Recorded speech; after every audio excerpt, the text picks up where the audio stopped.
On this episode, we finish running through our recent trip, talking about Drawn to Life, Jaleo, Captain Cooks, and more. Today is February 18th, 2022, and this is episode 436 of the Main Street Magic Podcast. Jeremy and Rhonda are more than a little fond of Disney World, so they made this podcast to share it all with you. Reports and resorts, top 10 lists of all sorts, Main Street Magic's bringing it home for you.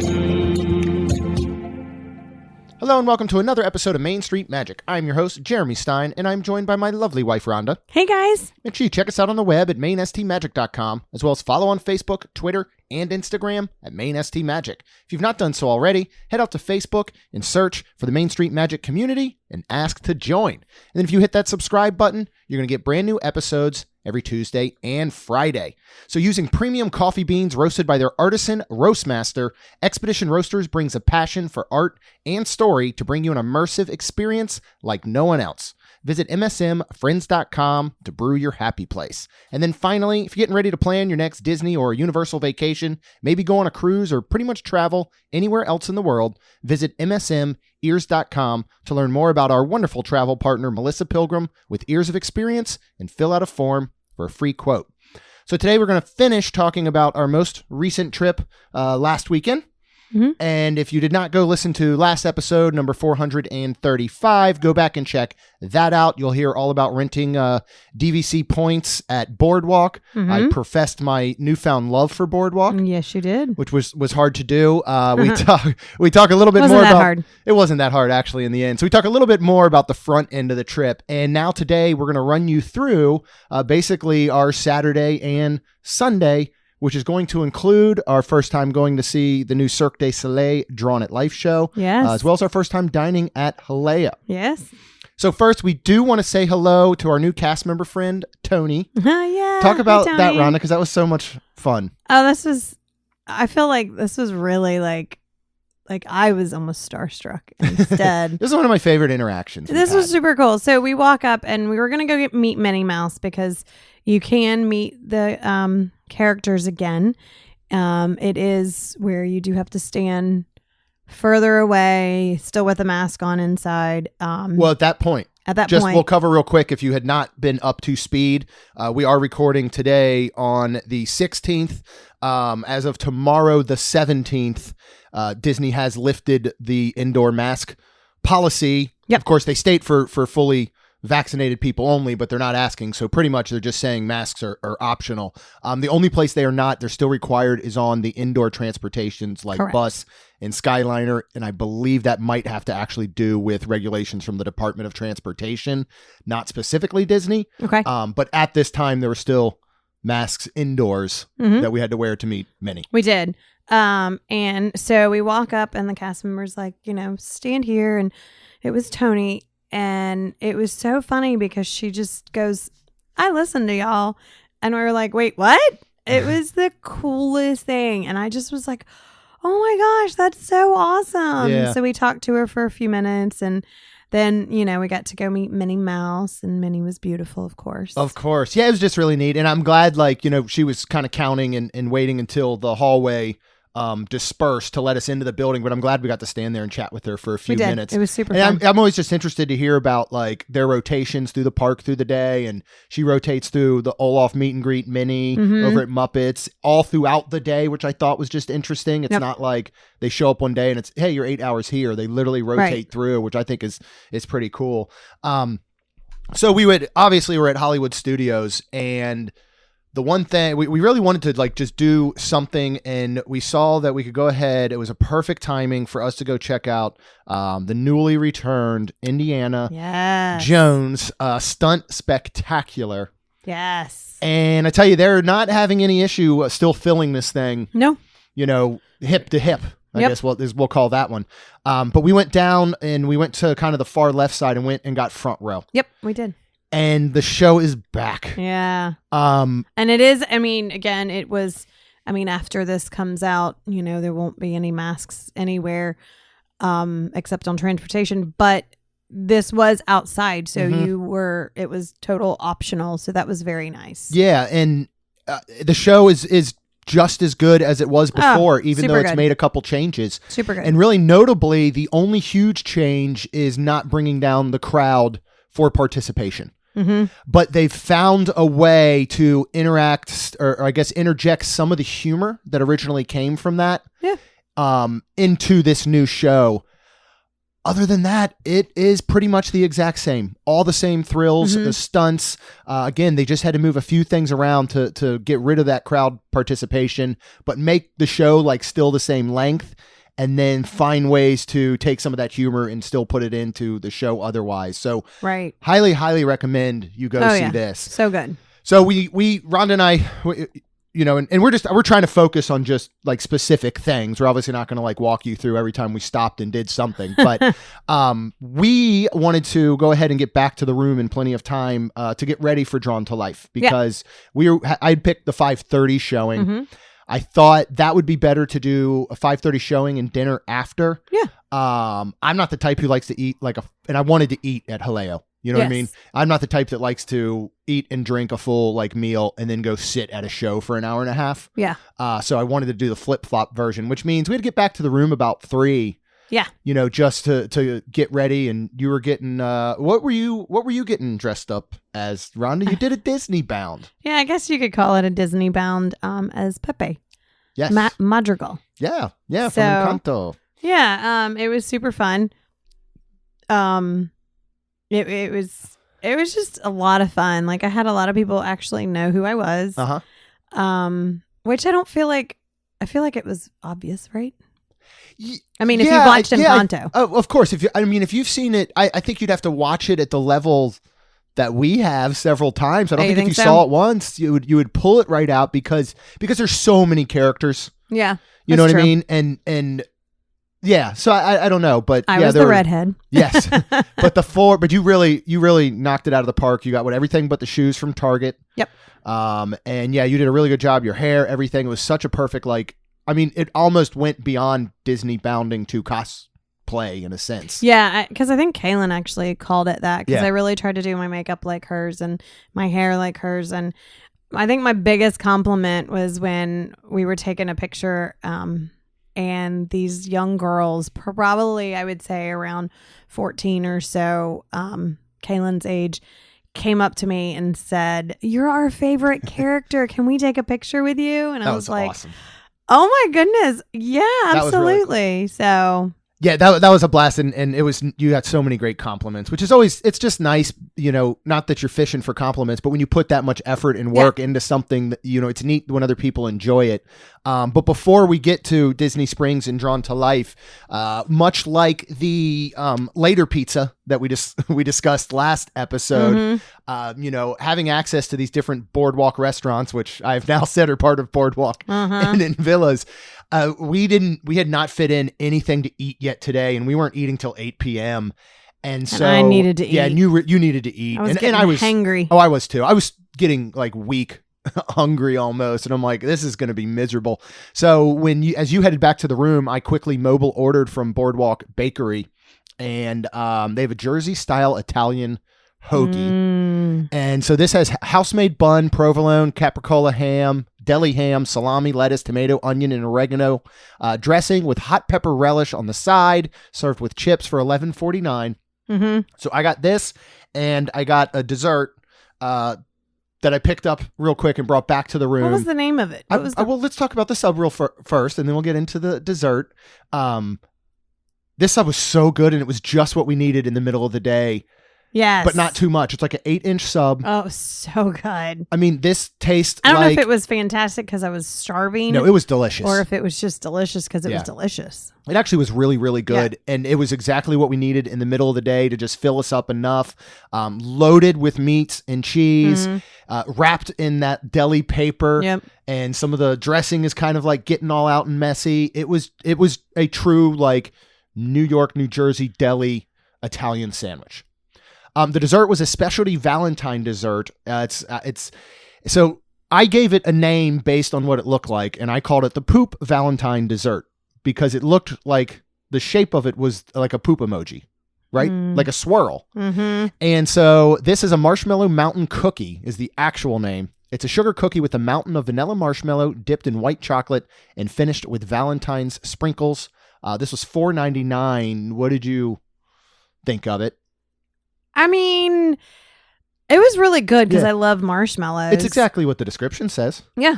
Yeah. It was really good. I didn't think it was bad. I actually did not realize that it was a sugar cookie as the base. I don't think I actually got into that part because I bit off the top. I did, but it was, I did, but it was... It was probably crunchy. Yeah, I'm trying to think of how to explain because I think of a sugar cookie as more of a softer but unfortunately it was more crispier. Yeah. And the marshmallow was more harder too. It wasn't soft and fluffy, but I mean, I guess because there was it was I think the hard part a lot of times icing on top maybe. Yeah, I think a lot of times the hard part and they've done actually better about it, but I think they create a lot of these limited time desserts that go around the holidays and they focus so much more on what the Instagram shot's going to look like as opposed to sometimes catering a little bit more to the flavor. I don't even know what I would change on this, but I wouldn't get it again if they did this again. The girls would have loved it. Lacey would have loved it. I liked it because I like marshmallow. Yeah.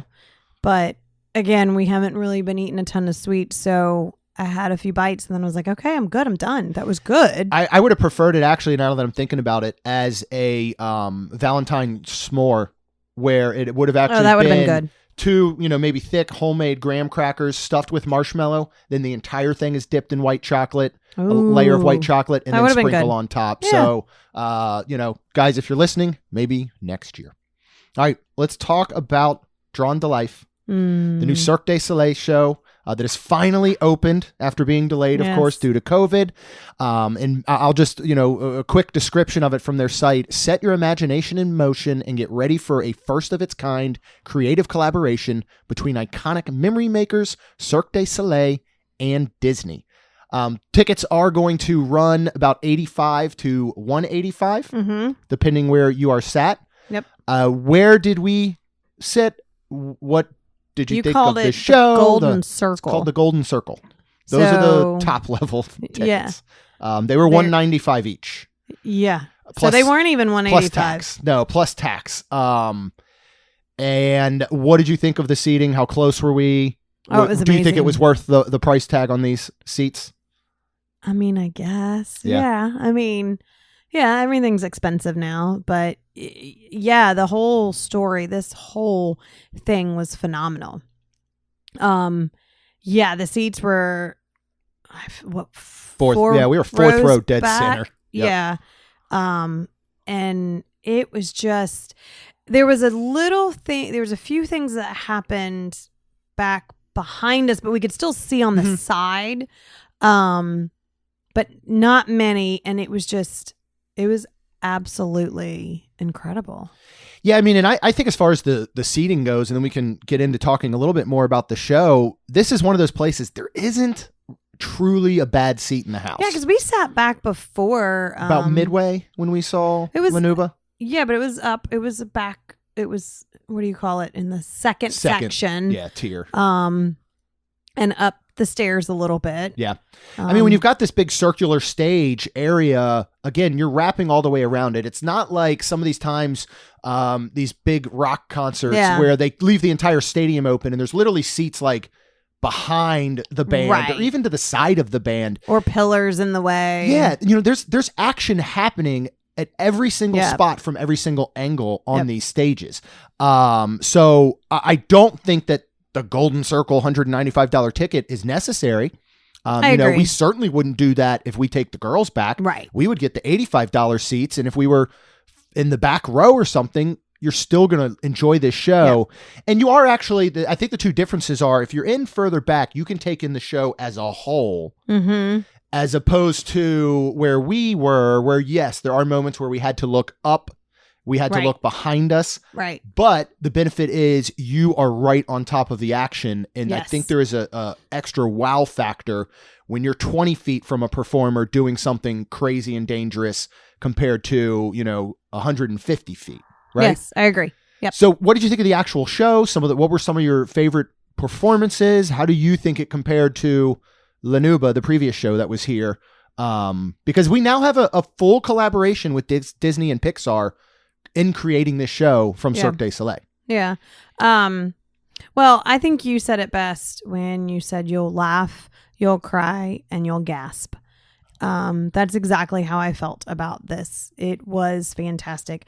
I like this better than Lanuba because I feel like there is an actual story behind it. And I love the story. Yeah.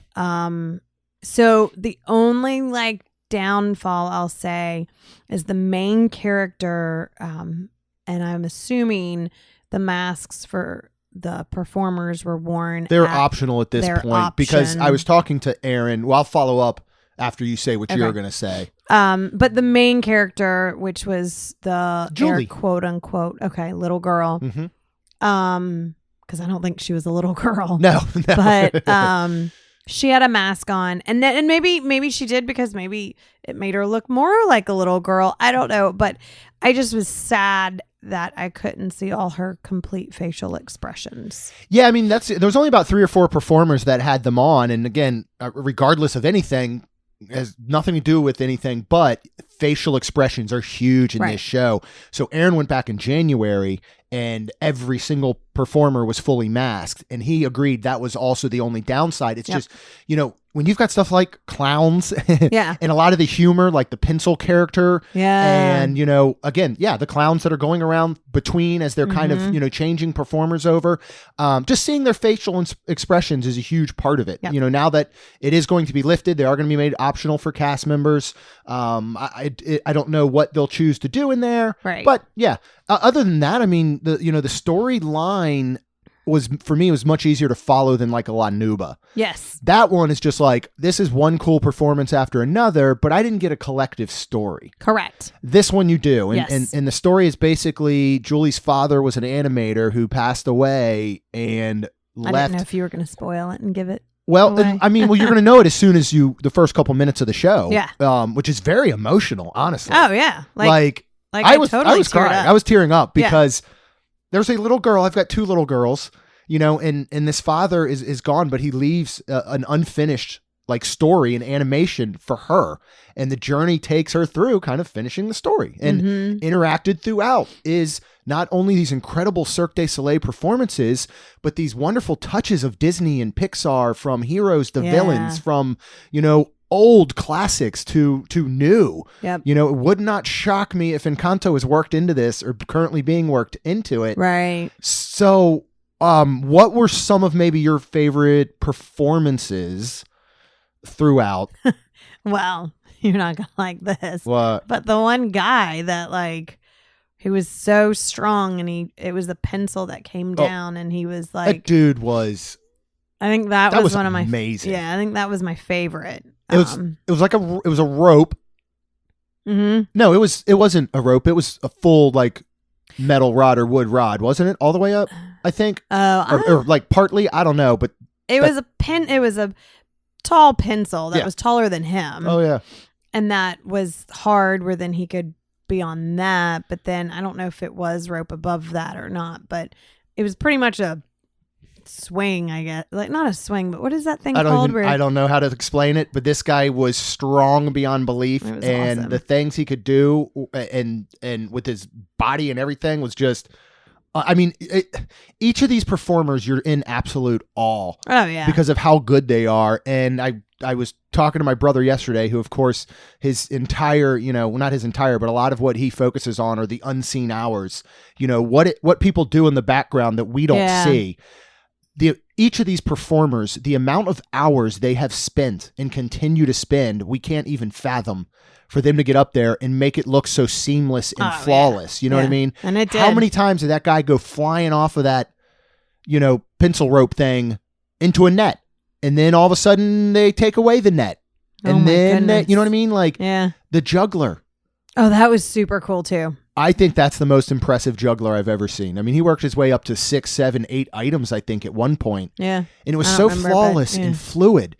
And, the unicycle troupe. Oh, that was super cool. They were dancers. They were like fairy dancers that were on a unicycles. And all of it too, absolute choreographed perfection, doing things I would have never known you could do on a unicycle. I don't know how you get up on a unicycle in the first place without falling over. Why don't we get one and see if you can do it? I will break a bone on the first try. Why? I'm pretty sure, because I'll fall off of it. I'm going to get one for the girls and then try. I feel like Lacey could end up pulling off a unicycle. They're probably not cheap, Rhonda. The ones, and we're not, again, I mean, I guess there are little spoiler alerts on what you're going to see, but I can only describe them as death-defying hamster wheels. I mean, these two giant apparatuses that basically have, huge support beams in the middle and what you'd consider a hamster wheel on each side. And there are two of them swinging full circle 360 degrees in opposite directions, while it's like 6 to 8 performers are running through them, jumping through them, jumping from one to the other, from them, doing flips on top of them on the outside, where those were the moments I was audibly gasping, because there were moments that you really truly believe you could watch someone fall and be seriously injured or killed if something goes wrong. Absolutely. And I don't know what kind of fail safes are in the background. Obviously, there are a million safety measures, but these guys aren't attached to ropes. There's not a ton of padding on the ground or anything. There's not nets. I mean, it's just absolutely unbelievable. It was. For me... What was your favorite part?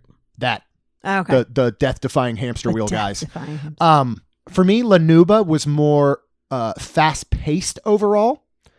This one moved a little slower, but like you said, you could follow the story and you understood it, and you end up with a resolution that makes you very happy. Yeah.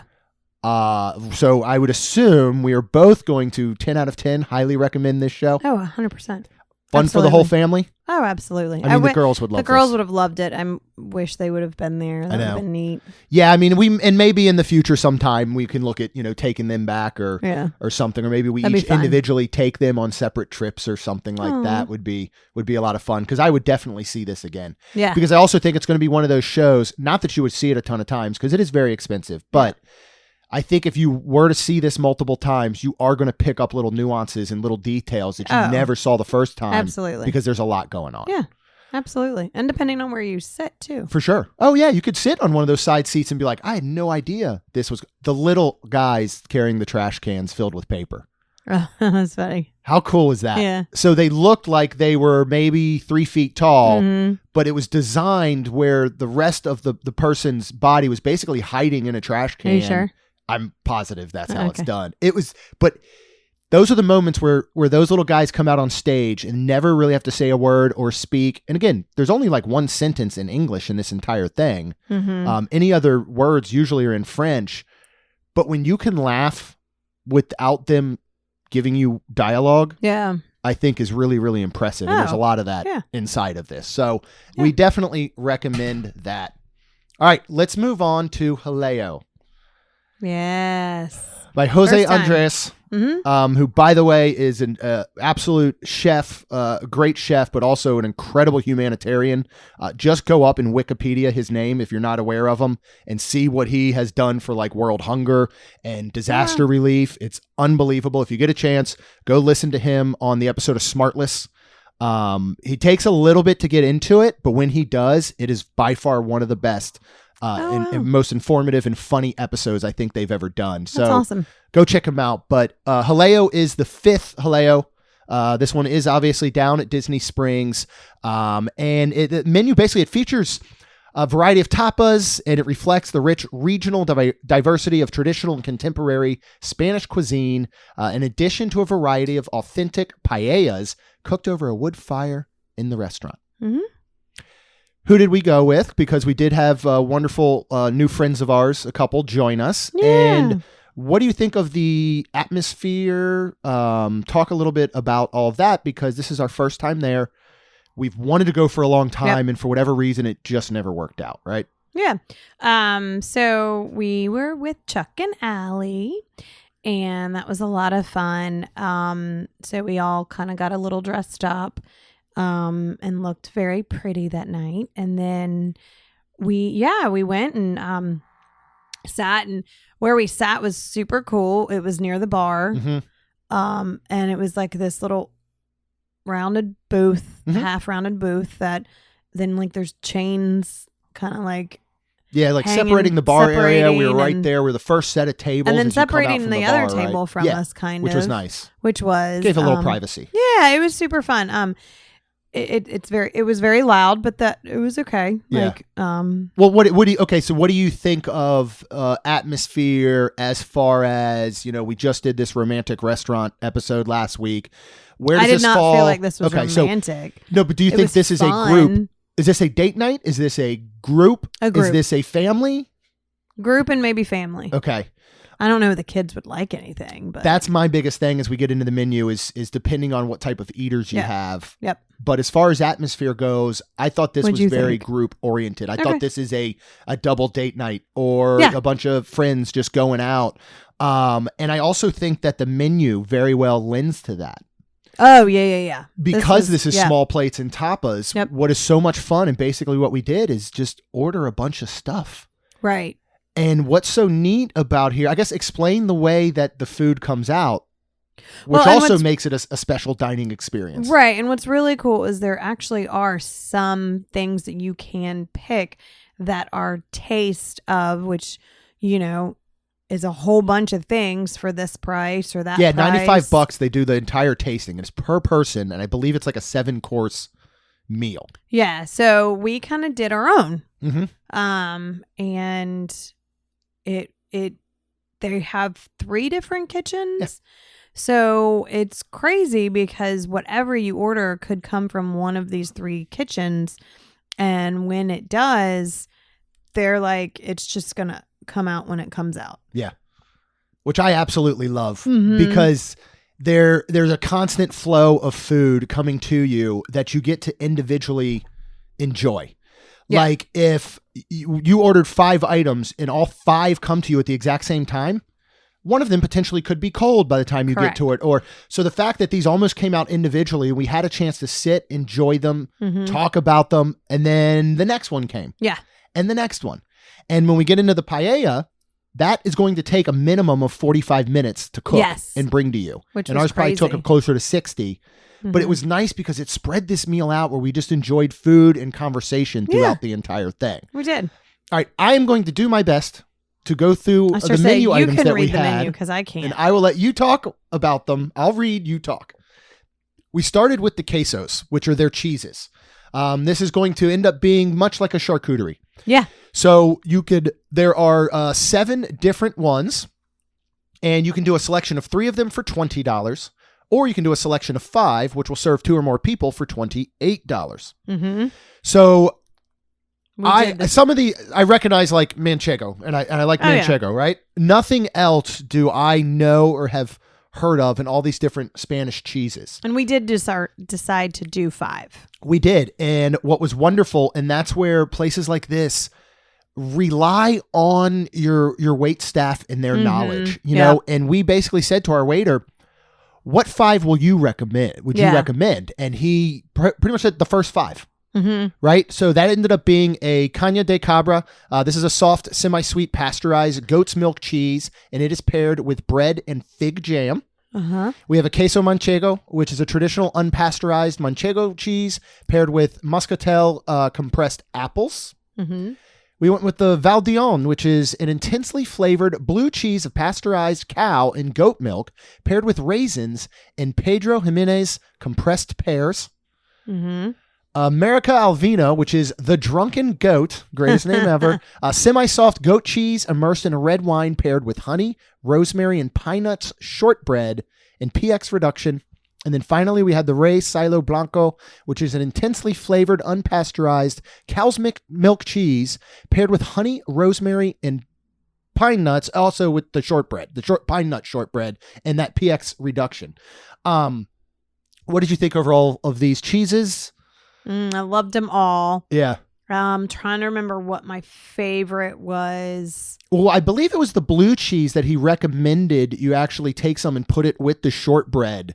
Yeah, that was super good. That was so good because you have this real pungent blue cheese. And all of these, I will say, if your idea of a charcuterie is like, cheddar and Swiss and Colby Jack, and you're not a big stinky, pungent, heavy cheese fan, I would probably skip this. Yeah. But if you were looking to get pretty adventurous with your cheeses, this is a really, really good one. Mm-hmm. What do you think the combination of the things like the apples and this marinated so pear? good. I just started to say, honestly, I do think my favorite was the goat milk one with the bread and the fig jam. Yeah. I'm trying to remember.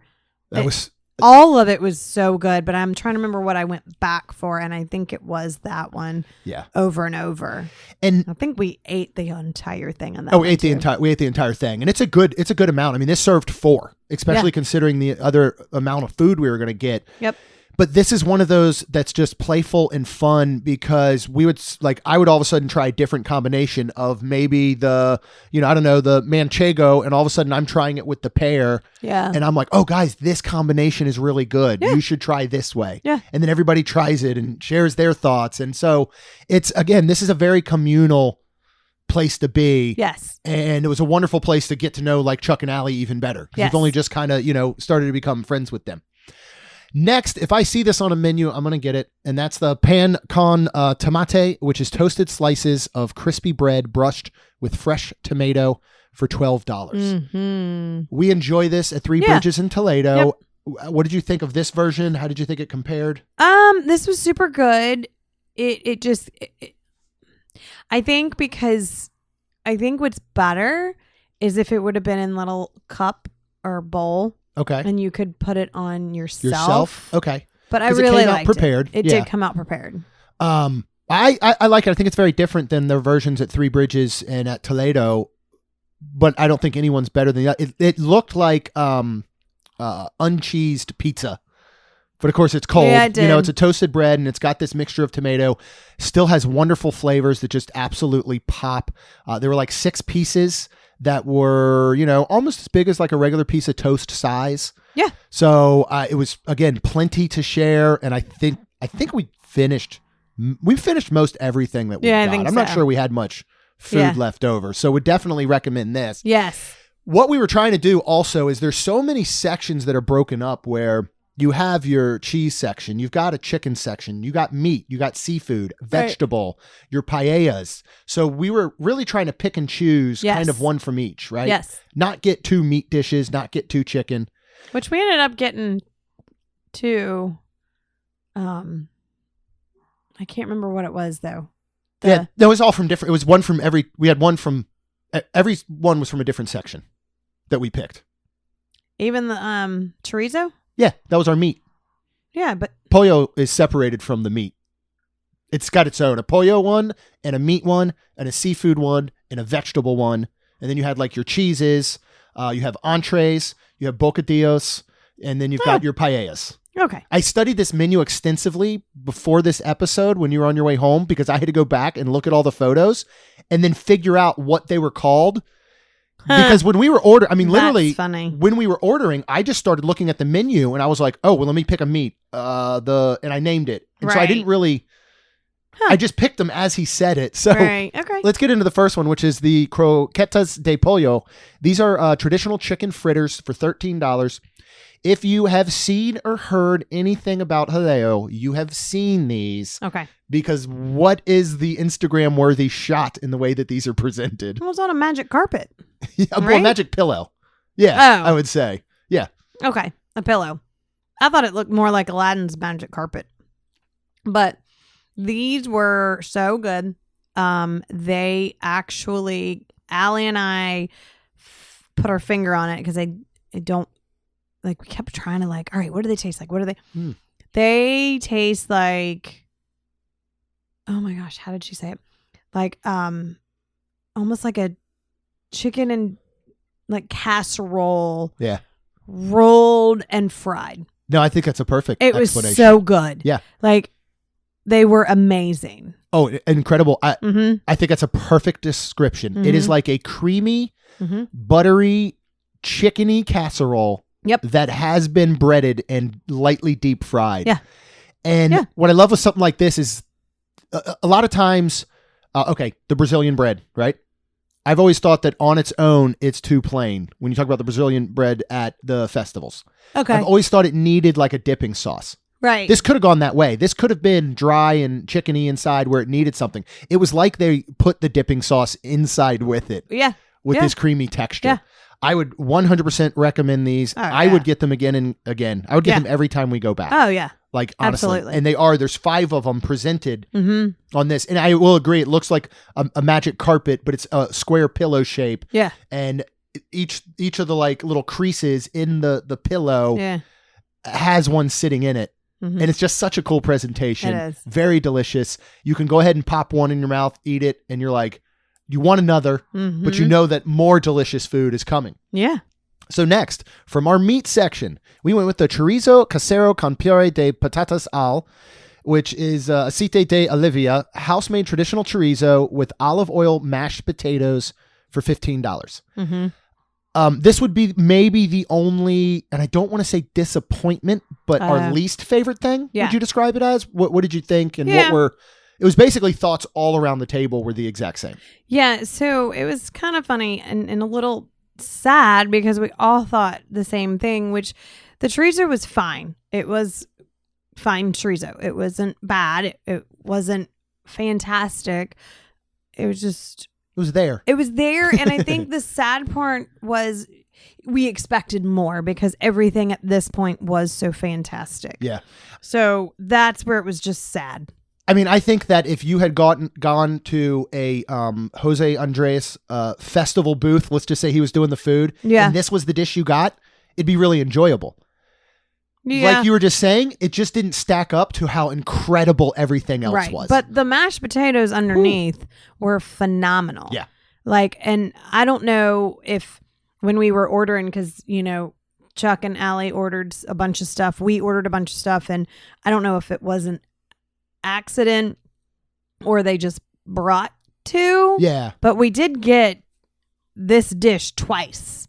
Like they brought it to the table and I was like, oh, we ordered. And I'm like, whatever. Yeah. I whatever. mean, and Well, then my apologies, because that's what you were referring to earlier when I was talking about the menu, is that we got 2 of that dish. Oh, yeah. I'm sorry, babe. I thought you were referring to we got 2 different dishes from one of the sections, but that's totally what you meant. And you were very accurate in what you said. So my apologies for misunderstanding you. No problem. But I agree with your statements perfectly, and all 4 of us did. So it is one of those, like, it didn't live up to what everything else. We moved the chorizo like out of the way to get to those almost potatoes. lick the bowl of the potatoes. Oh, for sure. All right, next let's move on, and this is going to be from our vegetable section. This was the pimientos de piquillo rellenos con case caña de cabra. Oh. And you can see why I had to really go back and match these up, because I was just spurting out words that I did not know to our waiter. And by the way, and he was incredible in picking it up. Yeah, and he said you did very well on every one. He was so nice, because I try to do my best sometimes to know how to pronounce these things or know what they are. And, I want to be the person who doesn't look like I'm overly trying, but I want to try and order a dish the way it sounds, whether we're at an Italian place. And honestly, sometimes I just point to the menu because I don't want to butcher it. This is their culture and their nationality and all. I don't want to butcher it. Mm-hmm. And so I even was saying to him I'm sorry, and he's like, no, you're doing really, really well. And that was awesome. Yeah. Okay. So this is seared piquillo peppers filled with goat cheese for $10. What did you think of these? There are 3 little peppers filled with goat cheese. This is what I was sad that we maybe didn't get 2 of. Yeah. Because there was only 3. Yep. So we split it between the 4 of us. And this was fantastic. Yeah. It was absolutely this is what I want to go back and get Oh, yeah. more of. For sure. And yeah. This, when you look at the rest of these dishes that we have, sometimes they're fairly complex with kind of the pairing and the going into it. This is so simple in a sense that it is a piquillo pepper. It's split. It's stuffed with some goat cheese. So good. And then it's roasted in olive oil. Mm-hmm. Pretty much 3 simple ingredients for just an absolutely delicious dish. Perfectly cooked peppers. They're nice and soft, but they still have a little bit of that kind of bite to them. Mm-hmm. Cooked goat cheese. We had a lot of goat cheese. This is a goat heavy cheese, I guess, type meal for us this evening. But it was very, very good all around.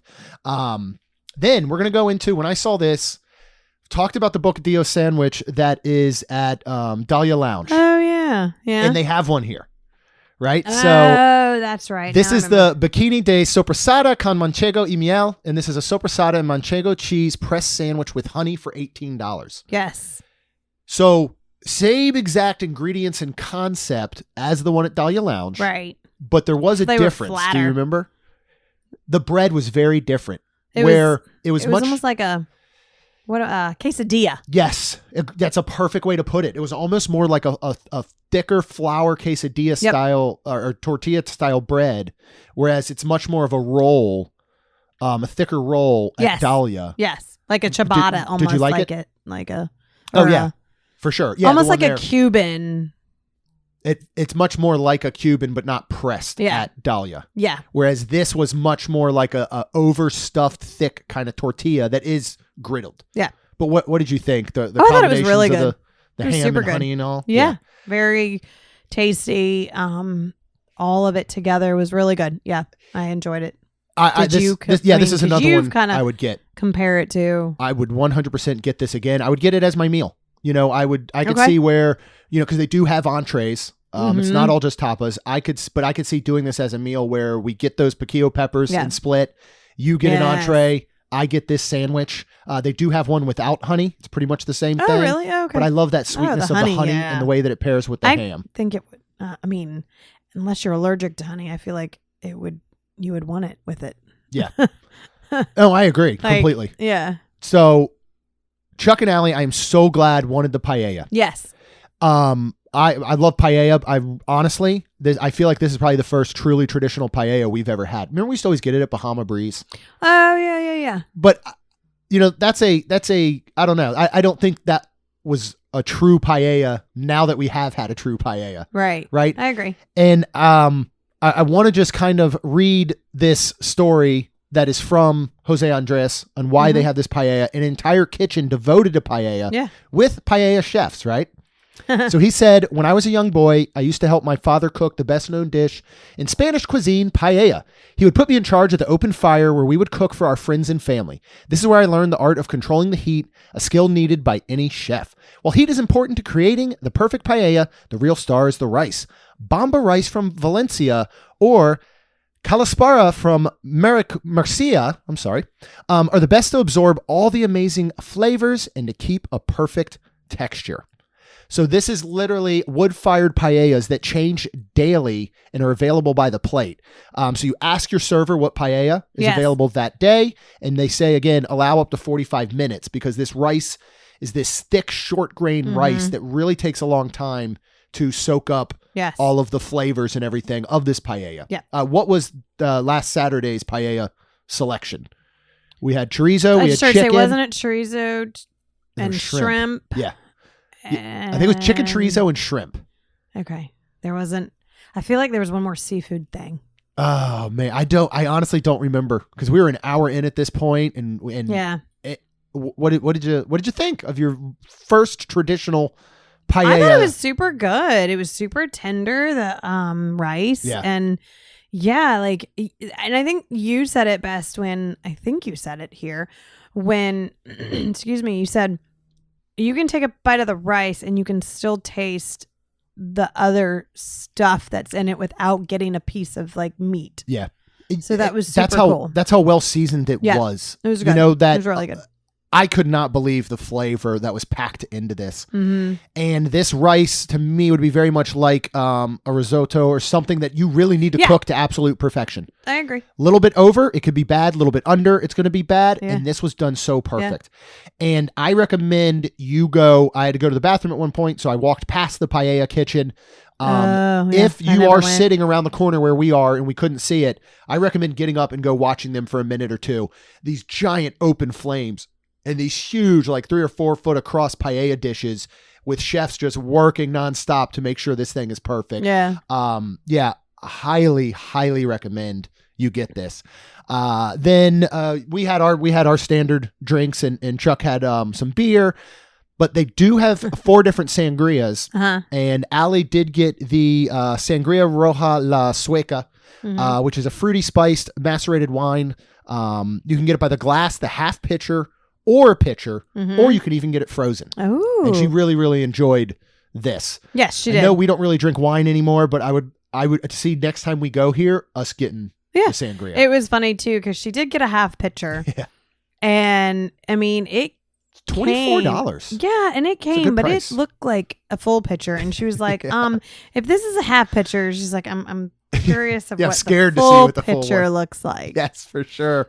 So again, I think, I highly recommend Jaleo. I'm so glad we went. We did not do any dessert. No. We were full. Yes. And I think we were thinking of dessert elsewhere, but we were like, no, we're good. What I love about this restaurant is there is so much to try. Yes. I know we said we would get the croquettes again. We would get the peppers again. We'd get the bocadillo again. We'd get the paella again. But we can go back and not get a single one of these dishes again and try a whole bunch others and then do that probably, I feel like 3 or 4 more times. It would take you think so many trips to go through this menu because it's so extensive. Yeah. And I absolutely love that. I think the atmosphere is wonderful. I think that the service is impeccable and the knowledge. 10 out of 10 recommend Jaleo. I think it's moving up to be one of my favorite restaurants we've been to. And I cannot wait to go back. So we will have to figure out, like I would legit go back if we're not full March 3rd that night or something. Or if we have time, we're hopefully staying at Disney Springs Resort March 11th to 13th. Maybe we could find a time to get over there, even if it was lunch or something, and maybe even just get a couple small tapas to split. That would be good. We could do that. We have a couple more things we want to go to, and we're going to kind of this is going to be a little bit of a rapid fire, couple new things that we learned and picked up. Okay.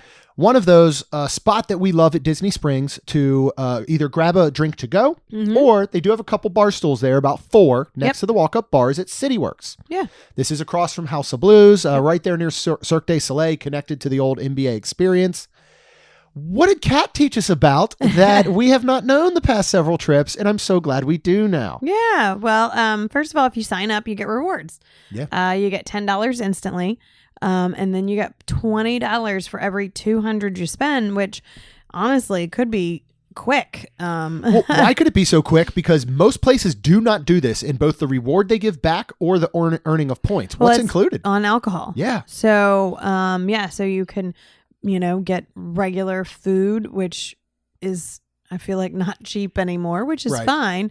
And then alcohol on top of that. And depending on, what you're eating lunch or dinner, then you could be hitting 100, two visits, you could get your $20 back, to be honest. I mean, yeah. Or just do what we do. And what I really like about this is there is an app that you'll have to download and you have to go through and sign up, but you can attach a credit card to it so that when your credit card swipes, you don't even have to really tell the waiter or waitress. It automatically does it through your credit card, assuming you use that one.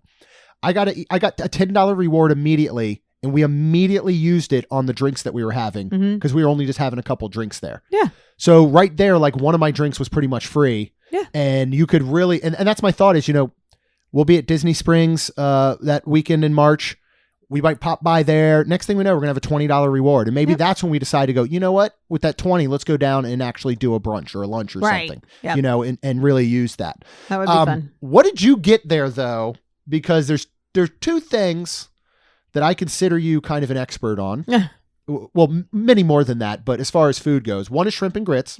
You're going to get them. Yep. Another is a Bloody Mary. Yes. Right? Yes. So what kind of Bloody Mary do they have? So it's called Hot Blooded. And it's $17. You can get a sidecar of bottle nectar for $3. I did not. I don't know what that is. I don't either. I'm not sure if it is an actual bottle of beer.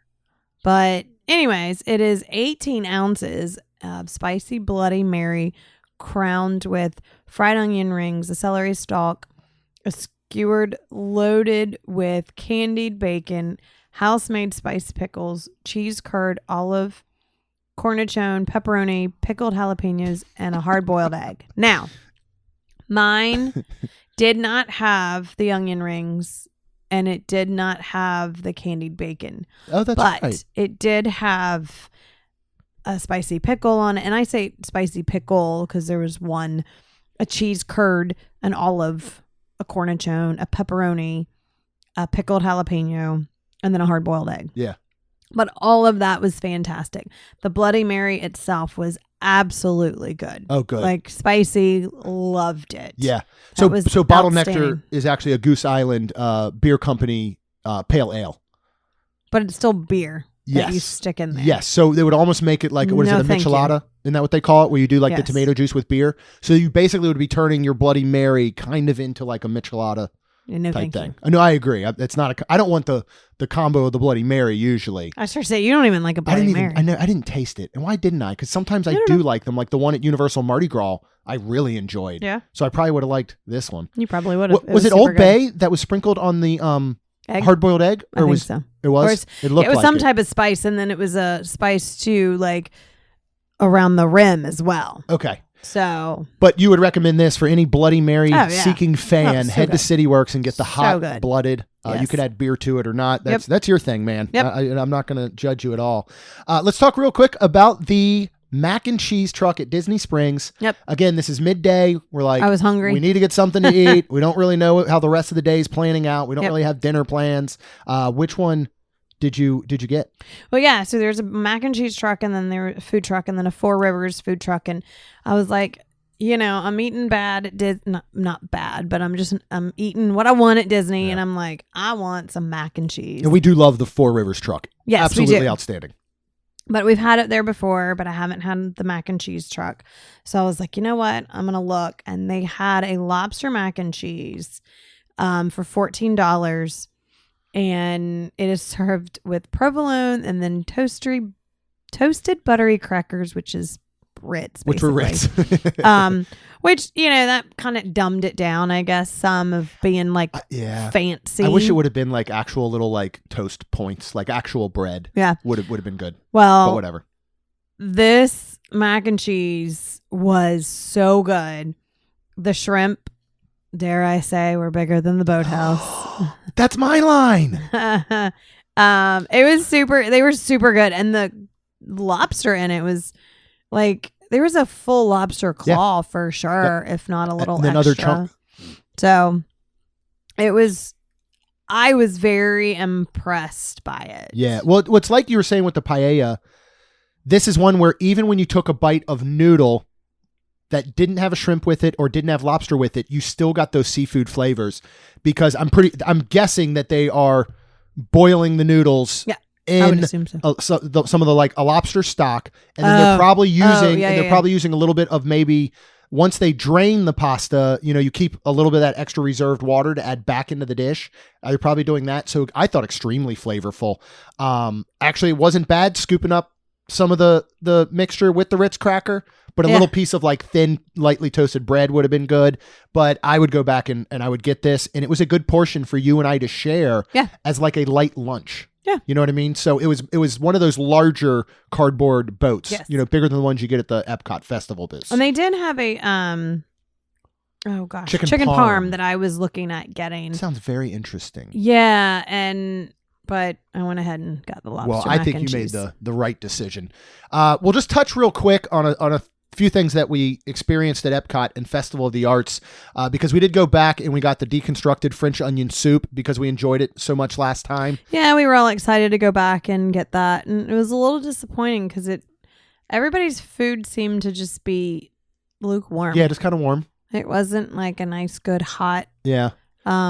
And then the soup didn't spill out everywhere this time. yeah, and I don't think there was as much broth in the ravioli. Yeah, So it just didn't combine as much. And then we got the at the refreshment port, we got the gnocchi poutine with red wine braised beef, cheese curds, basil, and burrata. This is new this year for $9. And we all kind of, shared this a bit. It just didn't work together. The beef was fantastic. Very good. Very, beef very was good. fantastic. But the gnocchi, it was weird. Yeah, it was like it was it was deep fried over instead of kind of fried, pan fried. I feel like. Yep. So it was tough. The cheese curds were chewy / plastic. Like, I felt like I had Yeah. Like normally a cheese curd skin you in do. my mouth or something. Oh, I don't know. Man, that's great. Because Like what? Like you're biting on the inside of your cheek? I don't know. It almost sounded when I chewed like No, we're all biting on the inside of our cheeks to see if that's the feeling we got. That hurts. Don't do that. I don't know. I feel like it squeaked against my teeth when I ate it. Well, that's what cheese curds do. Oh. But to me, I don't think I knew that. No, they then. do. They have a little bit of resistance to them, and they do almost have a little pop or a squeak. But these were like overly that. You know what I mean? They were kind of overly tough. But yeah, I thought the meat was good. It wasn't a good collective dish, unfortunately. Yeah. And just like with the French onion soup, though, sometimes these are just hit or miss. Yeah. You know, we might go back and get the gnocchi again, and it could be incredible. Yeah, and because if you did go back and listen to when we did do Festival of the Arts, and we were there all 3 days, and the first day we got the that mushroom risotto at Canada. You. Yeah. It wasn't that great, but the second time we were there, we got it again, and it amazing. Was fantastic. So, unfortunately, and great, we got the French onion soup the first time because it was fantastic. This one was a little letdown. A little bit of a letdown. But and then of course this is the first time we had the gnocchi. So, hopefully. Do you think that? I know it's hard to compare. If we had not had the deconstructed French onion soup, and that was the only one we ever had, would you have still enjoyed it? Like, I think Kat and Michael still enjoyed it. Yes. But they knew, then they had our explanation of it just isn't the same. Okay. Yeah, So it's still good. Oh, 100%. We just had to compare it to that first time, which was great. Correct. That's fair. What do we do for part of the Super Bowl? We don't have to talk too much about this, but you know, there aren't a lot of wonderful watching spots that are geared around sports. Yeah. Or major sporting events at Disney. There's obviously a ton of place to watch sports. Any of the hotel, bars or pool bars. Certainly there's going to be some restaurants and restaurant bars. If ESPN ever opens back up, City Works would be a really good spot for it. Well, obviously we were at Three Epcot. Bridges would be wonderful. Yeah. Well, where did we end up? You'd have to sit at the bar because there's only TVs around the bar. Well, yeah. Well, obviously since we were at Epcot, there's a skyline, and we're just a short skyline away from our friends at Bar Reva. Yeah. So we headed over there, sat at a table. So we actually didn't have Marcy and Ken as our waiter and waiters for bartenders, basically. But we had John as a waiter. Super nice, super awesome. And then, so we had a good time. We did. It was fun. We didn't eat there.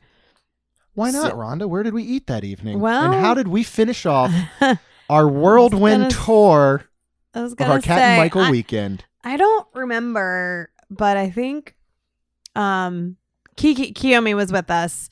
So she started saying something about like wanting some poly noodles. And I'm like, oh, I'm down for that. But how are we going to get over there?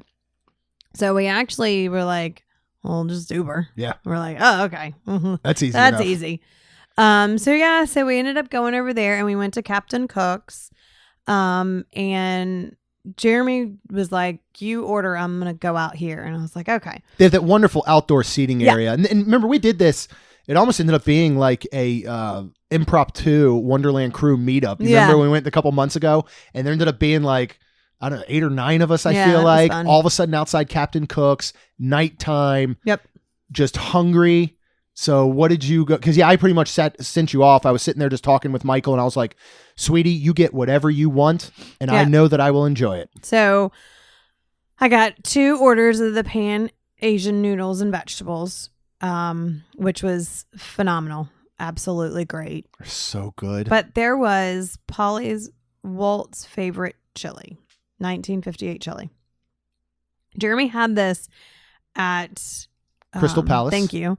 And he really, really liked it. So I was like, $4.99. It must be in a little cup thing. So I went ahead and got that for him because I know he would love that.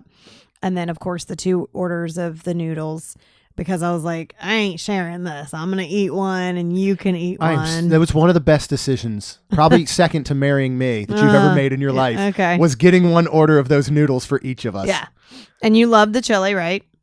This was a bowl of chili. I'm with you. With Disney and $4.99, I would have thought that it would have been much smaller, and it wasn't. It was a good hearty bowl of chili. Okay.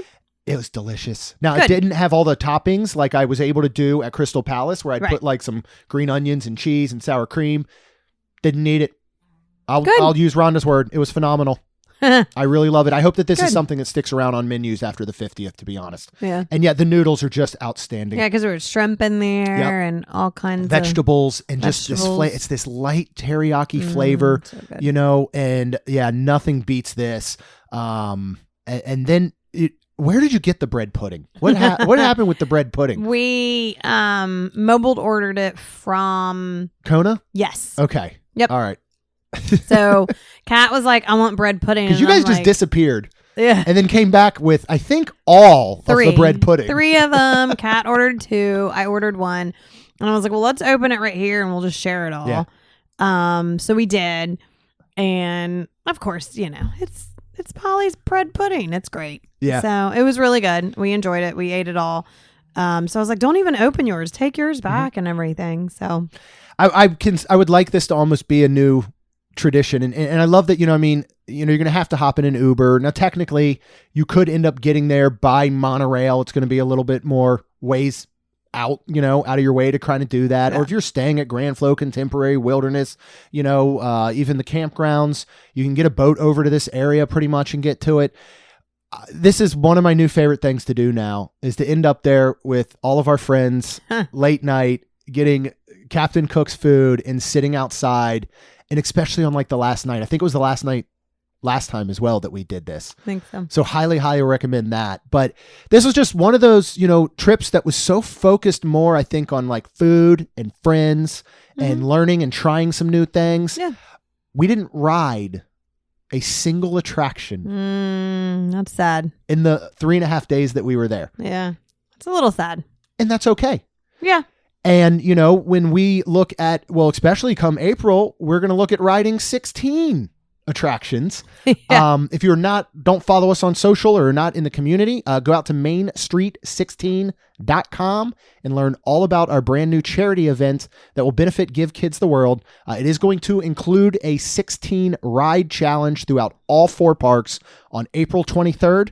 The entire event will take place April 22nd to 24th. There's going to be a scavenger hunt you can participate in on Friday. The challenge on Saturday. There's going to be a social each night.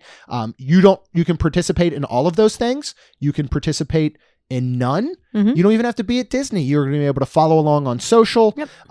And if you go to Main Street 16 and there's a form, you can sign up to let us know what you're interested in doing. And if you want to form a team for the hunt or the challenge. Yep. And there's also a button that you can go ahead and just donate. Coming very soon, I'm working on setting up, also will be an online auction. We have some items that we're donating. Gary Fernando, our new friend, who is thankfully helping us put this on because he is much better at this than I am, has done things like this before. He has some items to donate. We're going to reach out to a lot of our Disney friends and communities and see if they have some items to donate as well. So keep an eye out for that coming up. But again, that's mainstreet16.com. Rhonda, thank you for being here. Rhonda graciously had a break in work today, went to work this morning, rushed home, sat down, we hit record, and pretty much as soon as I hit stop, she has to rush back to work up until late this evening. So I truly appreciate you being here on this crazy kind of busy week we've been having since we were off Monday and got back and all that. Yeah. But guys, while you're out online checking out mainstreet16.com, you can also check out wonderlandcrew.com to learn more about our Patreon group and go ahead and join. And then finally, hit the subscribe button, get new shows every Tuesday and Friday. Plus, you can leave us a rating and review. Because it'll help our show grow. That's all we've got. We'll see you real soon. Jeremy and Rhonda are more than a little fond of Disney World, so they made this podcast to share it all with you. Reports and resorts, top 10 lists of all sorts, Main Street Magic's bringing it home for you.